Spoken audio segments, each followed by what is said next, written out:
Details में बताऊंगा। साथियों, आपने देखा पिछले बजट में माननीय वित्त मंत्री जी ने एक एम्प्लॉयमेंट लिंक्ड स्कीम के बारे में बहुत क्लियर एक पैकेज की घोषणा की थी। उसके बाद में इस पे काफी अच्छा काम हुआ और डिटेल में जितना इंडस्ट्री के साथ चर्चा करके, सबके साथ कंसल्टेशन करके एक बहुत ही अच्छी स्कीम बनी है, कॉम्प्रिहेंसिव स्कीम बनी है। यह है एम्प्लॉयमेंट लिंक्ड इंसेंटिव स्कीम। इसका फोकस मैन्युफैक्चरिंग सेक्टर पे रहेगा। ELI will be focused on the manufacturing sector. इसके दो पार्ट्स हैं। पार्ट 1 है फर्स्ट टाइमर्स के लिए, पार्ट 2 है जो कि सस्टेन्ड एम्प्लॉयमेंट के लिए सपोर्ट करे। दोनों पे मैं डिटेल में आता हूं। पार्ट 1 जो सपोर्ट टू फर्स्ट टाइमर्स, हम सब जानते हैं कि फर्स्ट टाइमर्स को बहुत सारी डिफिकल्टीज फेस होती है जब वो जॉब सर्च में जाते हैं। एक्सपीरियंस वाले को हमेशा एक प्रायोरिटी मिलती है, कॉस्ट भी लगती है जॉब सर्च में। उन सबको ध्यान में रखते हुए फर्स्ट टाइमर्स के लिए 1 महीने तक की सब्सिडी, 1 महीने की सैलरी के बराबर subsidy up to a limit of maximum 15,000 rupees ये दी जाएगी, जो कि 2 इंस्टॉलमेंट्स में होगी, 6 महीने और 12 महीने के बाद में दी जाएगी। इससे एम्प्लॉयर्स को, कंपनीज को, they will be encourage to hire the first timers. और ये बहुत अच्छे consultation, long process of consultation के बाद में ये स्कीम बनी है। करीब 6 महीने 7 महीने का कंसल्टेशन इसमें हुआ है, उसके बाद में ये स्कीम बनी है। इससे फर्स्ट टाइमर्स को बहुत मदद मिलेगी। उनको एम्प्लॉयर्स जब हायर करेंगे तो जो बड़ा एक पशोपश रहता है एम्प्लॉयर्स के माइंड में कि एक्सपीरियंस को लूं या फर्स्ट टाइमर को लूं, वो इससे दूर होगा। दूसरा इसका पार्ट है जो सस्टेन्ड एम्प्लॉयमेंट देते हैं 2 साल के लिए, every month 3,000 rupees per month per employ, ये एक सपोर्ट मिलेगा। और जो मैन्युफैक्चरिंग इंडस्ट्रीज है उसमें यही सपोर्ट 4 साल के लिए मिलेगा, up to 3,000 rupees per month. ये अप टू है, इसके 3 अलग अलग स्लैब्स हैं जो कि जब लेबर एंड एम्प्लॉयमेंट मिनिस्ट्री से डिटेल आएगा तो आपको वो स्लैब्स भी मिल जाएंगे। Up to 3,000 rupees per month per employee 2 साल के लिए, और हर 6 महीने के बाद में पेमेंट मिलेगा। सो दैट मीन्स एक सस्टेन एम्प्लॉयमेंट रहेगा। कई इसके फायदे होंगे। लगातार एम्प्लॉयमेंट में रहने से स्किल का लेवल बढ़ता है, माइंड में एक सर्टेनिटी आती है, ओवरऑल ग्रोथ, जो कंपनी की ग्रोथ हो, एम्प्लॉय की ग्रोथ हो, दोनों एक सस्टेन्ड वे में चल पाते हैं। ये जो एम्प्लॉयर्स अपने बेस लाइन एक तय करेंगे, उस बेस लाइन से ऊपर एम्प्लॉयमेंट दे, उनको ये एलिजिबिलिटी रहेगी। जो 50 से कम वाले एस्टेब्लिशमेंट है वो 2 और एडिशनल एम्प्लॉय लगाएं तो उनको ये मिलेगी, ये सपोर्ट मिलेगा। और बाकी जो 50 से ज्यादा वाले एस्टेब्लिशमेंट है उसमें 5 एडिशनल एम्प्लॉयमेंट देने पे ये सपोर्ट मिलेगा। एकदम क्लियर है ना इसमें यहां तक। सेकेंड स्कीम में आता हूं मैं, सॉरी, हाँ, मैन्युफैक्चरिंग मैंने बताया, मैन्युफैक्चरिंग में 4 साल रहेगा। सेकेंड स्कीम में आता हूं, research development and innovation scheme. हम सब ने देखा कि R&D में जो देश ज्यादा इन्वेस्टमेंट करते हैं उनकी लॉन्ग टर्म प्रोडक्टिविटी ग्रोथ और टेक्नोलॉजी डेवलप करना, और एक इंडस्ट्री में, समाज में, स्ट्रैटेजिक सेक्टर्स में, सब जगह एक बड़ा बेनिफिट रहता है।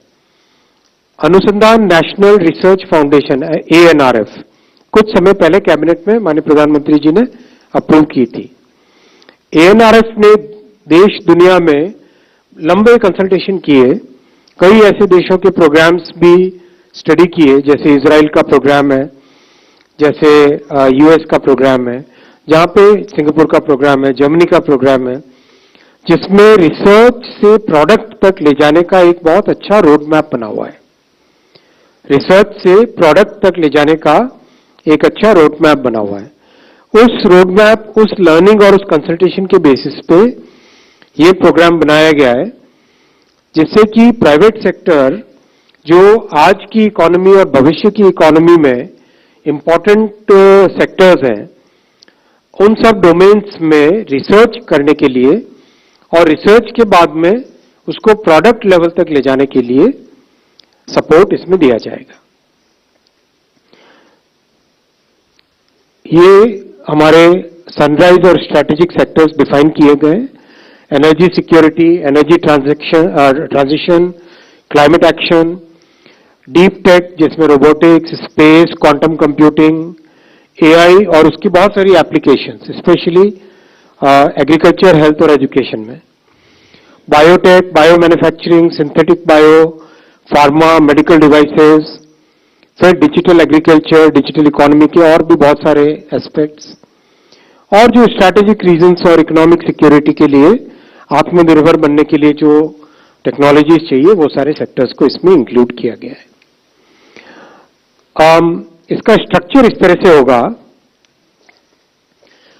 गवर्नमेंट ऑफ इंडिया ने एएनआरएफ को फंड्स दिए, 1 लाख करोड़ रुपीस के फंड्स दिए। ये एक 50 ईयर इंटरेस्ट फ्री लोन है।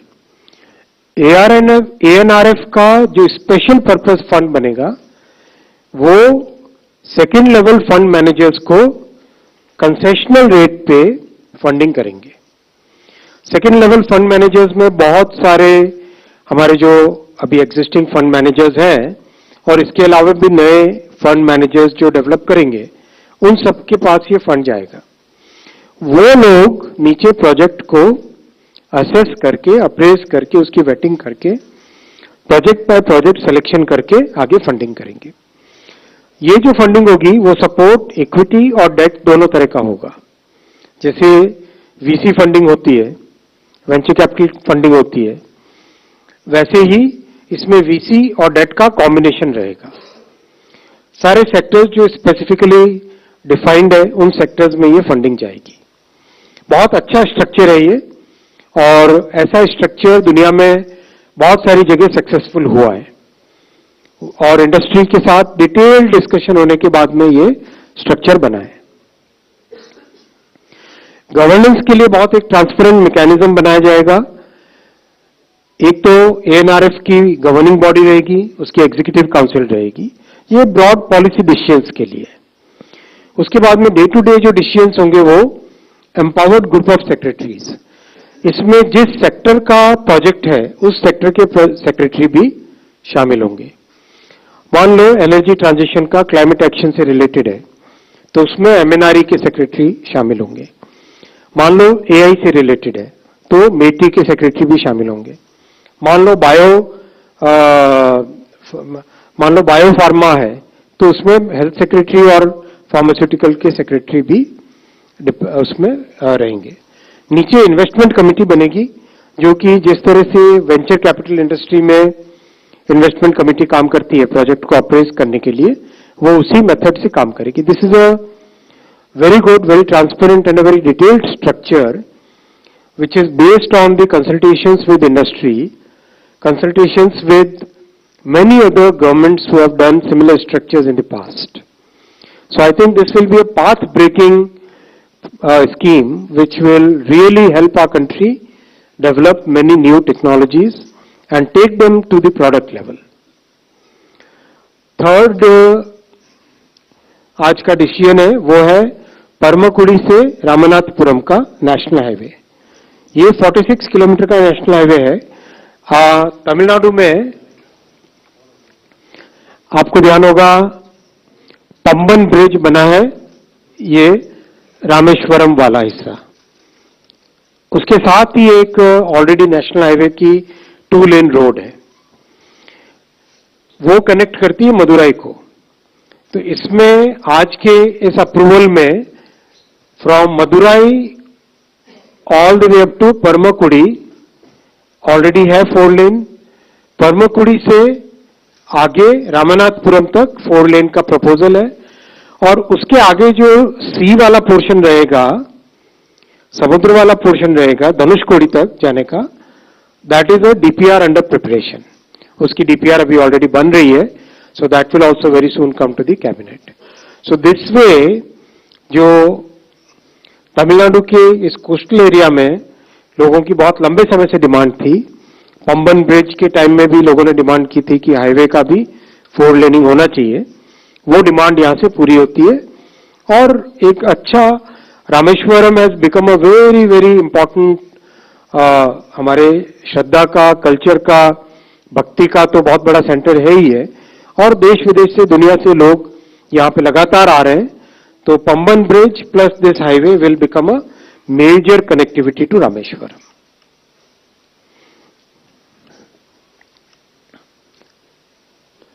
मैं आता हूं चौथे प्रोजेक्ट पे, चौथे डिसीजन पे।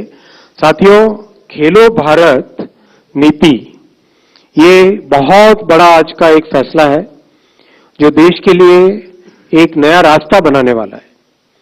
माननीय प्रधानमंत्री जी ने इन 11 वर्षों में स्पोर्ट्स पे एक अलग तरीके से ध्यान देके और विशेषकर ग्रामीण क्षेत्रों में जो टैलेंट है उसको आगे लाने का, एक सिस्टमेटिक तरीके से आगे लाने का प्रयास किया है। उसी कड़ी में ये आज स्पोर्ट्स की पॉलिसी खेलो भारत नीति बनी है। देश में सबसे पहले 1984 में स्पोर्ट्स पॉलिसी बनी थी, फिर 2001 में बनी। 2001 का जो एक्सपीरियंस रहा पिछले 20 वर्षों का और इन 10 वर्षों में जो सुधार हुए उसके बेसिस पे 2025 में आज नई पॉलिसी बनी, अप्रूव हुई, जो कि स्पोर्ट्स के होलिस्टिक डेवलपमेंट के लिए काम में आएगी। हम सब जानते हैं कि हमारे सामने एक विकसित भारत का बड़ा एक गोल रखा हुआ है प्रधानमंत्री जी ने पूरे देश के सामने।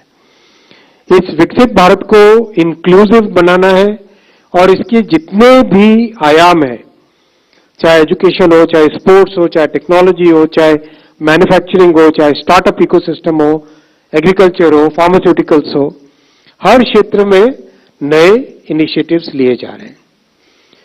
खेलो भारत नीति के मेजर ऑब्जेक्टिव रहेगा कैसे भारत 2047 तक टॉप 5 स्पोर्टिंग नेशंस में गिनती हो भारत की।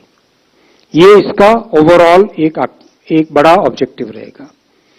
सेकंड रहेगा पीपल्स मूवमेंट बने, फिटनेस के साथ जुड़े, हमारे एजुकेशन पॉलिसी के साथ इसका अलाइनमेंट हो, इकोनॉमिक डेवलपमेंट के साथ जुड़े स्पोर्ट्स, सोशल डेवलपमेंट, समाज के सभी वर्गों का, इसमें सभी वर्गों को इससे लाभ मिले, इन सब को ध्यान में रखते हुए ये खेलो भारत नीति बनी है। इसका सबसे पहला कंटूर वो है कैसे हम देश को, देश के स्पोर्ट्स को, स्पोर्ट्स पर्सन्स को एक्सीलेंस में लाएं। और इसका बहुत अच्छा एक मेथोडिकल सिस्टम बनाया गया है। सबसे पहला इसका एलिमेंट है टैलेंट को आइडेंटिफाई करना, ग्रामीण क्षेत्रों में, रूरल एरियाज में, शहरों में, सब जगह टैलेंट को आइडेंटिफाई करना।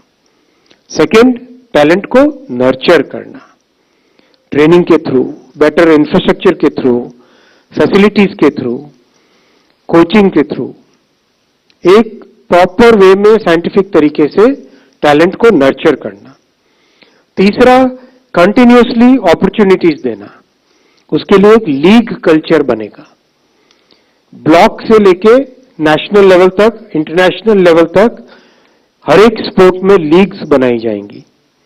जैसे ऑलरेडी कई स्पोर्ट्स में, 13 स्पोर्ट्स में ऑलरेडी लीग्स है। लीग होने से लगातार खिलाड़ियों को कंपटीशन का हिस्सा बनने की अपॉर्चुनिटी मिलती है, पार्टिसिपेशन करने का मौका मिलता है। लगातार पार्टिसिपेशन करने से स्किल लेवल बढ़ता है, कॉम्पिटेंसी बढ़ती है और एक डेवलपमेंट ग्रोथ होती है। स्पोर्ट्स के पर्सन्स की एक रेपोजिटरी बनाई जाएगी और स्पोर्ट्स के इंफ्रास्ट्रक्चर की रेपोजिटरी बनेगी, कहां पे क्या जरूरत है। तो इस तरह से excellence right from talent identification से लेके नर्चरिंग तक, कोचिंग तक, इंफ्रास्ट्रक्चर लेने तक, स्पोर्ट्स साइकोलॉजी में ध्यान देकर एक प्रॉपर पूरा मेथोडिकल तरीके से एक्सीलेंस की तरफ पहुंचना, ये इसका पहला कंटूर है, पहला पिलर है। सेकंड पिलर है इकोनॉमिक डेवलपमेंट स्पोर्ट्स के माध्यम से। स्पोर्ट्स टूरिज्म अपने आप में एक बड़ी चीज होती है। जब भी वर्ल्ड कप होता है कितने लोग ट्रैवल करते हैं, आईपीएल का मैच होता है कितने लोग ट्रैवल करते हैं, फुटबॉल का, सॉकर का बड़ा मैच होता है कितने लोग ट्रैवल करते हैं। तो स्पोर्ट्स टूरिज्म हब भारत बने और जो स्पोर्ट्स के इक्विपमेंट जितने भी यूज होते हैं, इक्विपमेंट में बड़े इक्विपमेंट, कॉम्प्लेक्स इक्विपमेंट से लेके सिंपल जो स्पोर्ट्स के खेलने में उपयोग में आने वाले सामान है, उन सब की मैन्युफैक्चरिंग भारत में हो, आत्मनिर्भर भारत की फिलॉसफी के तहत। फिर इनोवेशन, कई नए तरह के एक्सपेरिमेंट्स होते हैं, इनोवेशन के लिए इंक्यूबेटर्स बने। चौथा, जो डाइवर्सिटी है हमारी भारत में, हर अलग अलग जगह अलग अलग तरह के फिजिकल और जियो फिजिकल पैरामीटर्स हैं। कहीं पे बीचीज है, कहीं पे पहाड़ है, कहीं पे डेजर्ट है, तो कहीं पे रिवर्स है। इन सब का उपयोग करके कैसे हम स्पोर्ट्स का डेवलपमेंट करें, वो भी इस नीति का हिस्सा रहेगा। तीसरा पिलर है इसका सोशल डेवलपमेंट। आप सब जानते हैं कि भारतीय जनता पार्टी मूल विचार है अंत्योदय का, सबको साथ लेके सबको आगे बढ़ाने का, और प्रधानमंत्री जी ने इसको सबका साथ सबका विकास के नाम से आगे लेके आए। तो इसमें इंक्लूसिव डेवलपमेंट हमारे लिए बहुत इंपॉर्टेंट रहेगा। जो इकोनॉमिकली वीकर सेक्शंस हैं, महिलाएं हैं, ट्राइबल है, इन सब के लिए स्पोर्ट्स की फैसिलिटीज डेवलप करनी। फिर इंडिजिनस स्पोर्ट्स, हमारे भारत के कई ऐसे पुराने प्राचीन समय से पॉपुलर स्पोर्ट्स हैं, उनको आगे लेके आना। फिर एक वायबल करियर बनाना स्पोर्ट्स को, और बहुत सारे वॉलंटियरिंग प्रोग्राम्स बनाना। चौथा, इसका नीति का चौथा पिलर है पीपल्स मूवमेंट बनाना स्पोर्ट्स को। किस तरह से जनता भागीदार बने, और इसमें हम सब भी भागीदार बन सकते हैं। अपने वजन को कम करें, चाहे 10,000 स्टेप्स डेली का एक टारगेट लेके चले, और वजन को कम, मैं किसी की तरफ देख नहीं रहा हूं। फिर फिटनेस की रैंकिंग हो, फिटनेस की इंडेक्सिंग हो, स्कूल्स में, वर्क प्लेसेस में, सब जगह स्पोर्ट्स की फैसिलिटीज मैक्सिमम लोगों को मिले, एक्सेसिबल हो। Fitness programmes, yoga challenge, family sports weekends, एक तरीके से जैसा कई सोसाइटीज में देखा हमने कि स्पोर्ट्स एक जिंदगी का हिस्सा है, वैसा ही भारत में बनाने का इसमें प्रयास रहेगा इस नीति के तहत। फिफ्थ एंड फाइनल पिलर है नेशनल एजुकेशन पॉलिसी के साथ अलाइनमेंट। आप सब जानते हैं कि नेशनल एजुकेशन पॉलिसी एक पाथ ब्रेकिंग पॉलिसी है, जिससे देश के युवाओं के लिए कई नए तरह के अपॉर्चुनिटीज बन रही है। और एक पुराना जो ढांचा था जिसमें 3-4 स्ट्रीम्स के अंदर बंद के रहना पड़ता था, उससे बाहर निकलने का मौका है। तो स्पोर्ट्स को भी एनईपी से अलाइन करके किस तरह से स्कूल के करिकुलम में एजुकेशन का हिस्सा बन जाए स्पोर्ट्स, वो व्यवस्था भी इसमें रहेगी। इस पूरे पॉलिसी को इंप्लीमेंट करने के लिए एक अच्छा फ्रेमवर्क बनाया गया है, जिसमें स्पोर्ट्स के गवर्नेंस से रिलेटेड, टेक्नोलॉजी यूज करने का, और डेटा ड्रिवन मॉनिटरिंग और इंप्लीमेंटेशन, और हर जगह पीपीपी, सीएसआर का स्पोर्ट्स में इंक्लूड करना, जिससे कि सभी का पार्टिसिपेशन हो सके।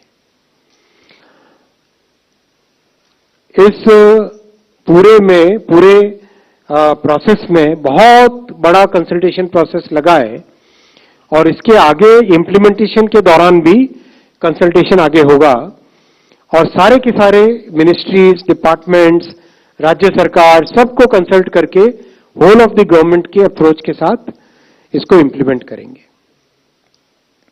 एक तरीके से इस पॉलिसी के इंप्लीमेंटेशन से जो बड़ा गोल प्रधानमंत्री जी ने हम सबके सामने, देश के सामने रखा है, विकसित भारत बनने के समय Bharat among the top 5 sporting Nations में शामिल हो, भारत की गिनती वैसी हो, वो इस नीति से अचीव करेंगे।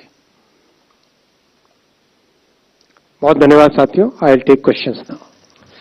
सो फर्स्ट रो से शुरू करते हैं, लेफ्ट से सबसे पहले लक्ष्मण। सर, मैं लक्ष्मण हूँ, CNBC आवाज से। मेरा सवाल ये है कि जो एम्प्लॉयमेंट लिंक्ड इंसेंटिव स्कीम की बात की गई है, ELI की, तो उसमें एक बेसिक सवाल ये है कि जब भी किसी एम्प्लॉयर को या फिर जब किसी कंपनी को एम्प्लॉय की जरूरत पड़ती है तो वो तो हायर करेगा, सिर्फ इस वजह से कि हमें इंसेंटिव मिले, हायर क्यों करना चाहेगा? और दूसरी जो आपने बहुत अच्छा क्वेश्चन है। इस क्वेश्चन का मैं जवाब आपको एक्सपीरियंस से देना चाहूंगा। आपको ध्यान होगा कि जब कोविड का समय था तो एक सिमिलर स्कीम लॉन्च की गई थी और उसका अनुभव इतना अच्छा था दो तरीके से। एक तो सस्टेन्ड एम्प्लॉयमेंट के तरीके से, एम्प्लॉयमेंट सस्टेन करना बहुत इंपॉर्टेंट होता है, स्किल लेवल बढ़ता है, इकोसिस्टम बनता है, एम्प्लॉय के माइंड में सर्टेनिटी आती है, फैमिली के माइंड में सर्टेनिटी आती है। तो सस्टेन्ड एम्प्लॉयमेंट इससे रहा। दूसरा, एक बहुत जगह ऐसा एक प्रयास रहता है कि फॉर्मल एम्प्लॉयमेंट की जगह इनफॉर्मल एम्प्लॉयमेंट रखे। इस इंसेंटिव से फॉर्मलाइज होगा और लॉन्ग टर्म एम्प्लॉयमेंट रहेगा। आपका दूसरा क्वेश्चन आप पूछिए। सर, इसमें आपने कंडीशन रखा है फर्स्ट टाइमर, तो फर्स्ट टाइमर को कैसे डिफाइन करें? अलग स्कीम है इसी स्कीम में आपने रखा है कि फर्स्ट टाइमर एम्प्लॉयर को जब रखेंगे ये तब इंसेंटिव दिया जाएगा एम्प्लॉय को, सॉरी, तो एम्प्लॉय फर्स्ट टाइमर है, इसको कैसे डिफाइन करेंगे, कैसे पहचान? फर्स्ट टाइमर की डेफिनेशन आप EPFO में जैसे ही रजिस्ट्रेशन पहली बार करते हो तो आप फर्स्ट टाइमर होते हैं।